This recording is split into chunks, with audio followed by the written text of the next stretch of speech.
Okay, this isn't polished because I'm not polished, but still, it is heartfelt.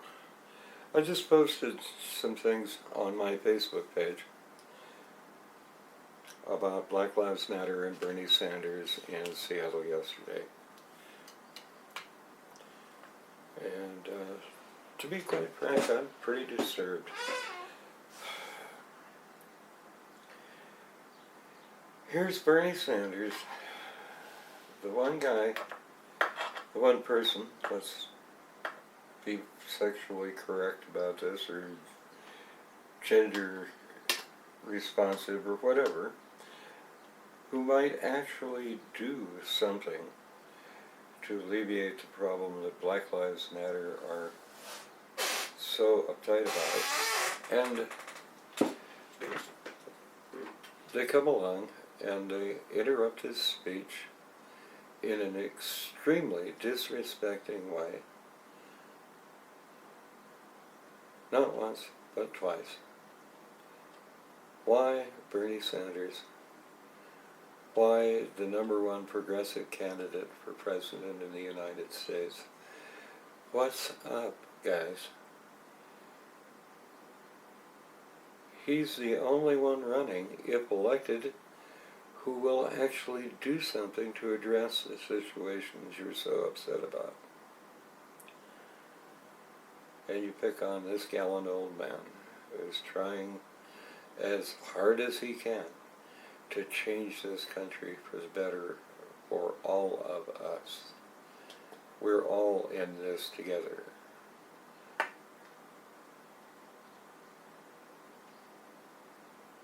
Did you get that part? We're all in this together. Nobody expects you to abandon your anger. Nobody expects you to quietly go away and not make any trouble.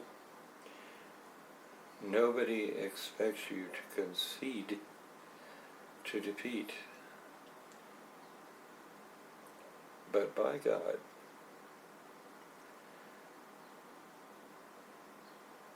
I expect you to have some respect for someone who has been fighting your battles for over 30 years. Bernie Sanders has been a civil rights advocate and a staunch campaigner and fighter for civil rights and equality practically since he started grade school. And he's the guy you're choosing to pick on. What?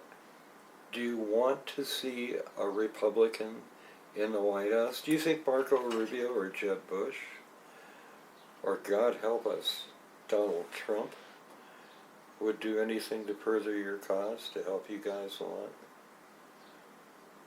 Do you really think that doing it this way is going to get you what you want?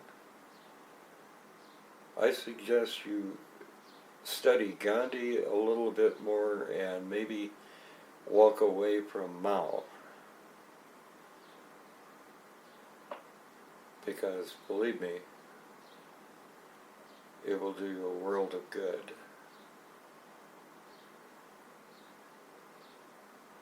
Now, the problem is that when you all take to the streets with this stuff, other people come along because they know there's going to be a demonstration. They hear about it. They get a shout out on their phone or whatnot, and they show up to make some money, get some stuff, just tear things up, set a building on fire. Let's burn a police car. And sure, that makes everything look a lot more intense.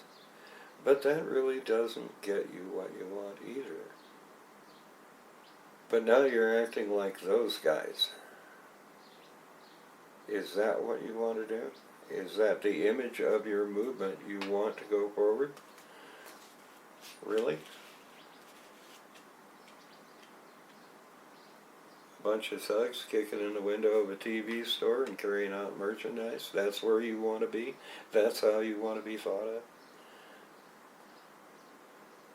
Somehow I don't think that'll get your message across as well as a little bit more considered and maybe thoughtful approach might. But if all you want is just to get your face on camera, if all you want is attention, if all you want is publicity, then maybe you have some other agenda in mind other than Black Lives Matter. Maybe you're more about getting famous. But what you're doing right now is working to give the election in 2016 to people who will crush you. Is that what you want? It's certainly not what the rest of us want. And by us, I mean everybody who thinks from a more or less liberal platform. Now you can go on and you can do this, and you can screw up Bernie Sanders' presidential campaign to the point where the man just quits in disgust, because I'm afraid he might.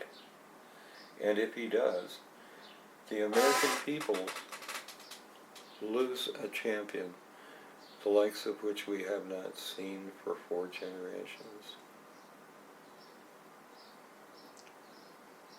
So, what do you really want out of this? Do you really want changes? Then great. Work for them intelligently. But don't diss this gallant old man. He's working for you. And you can get all uptight and say, I don't want this whole white buck working for me. That's fine. But at least have some damned respect.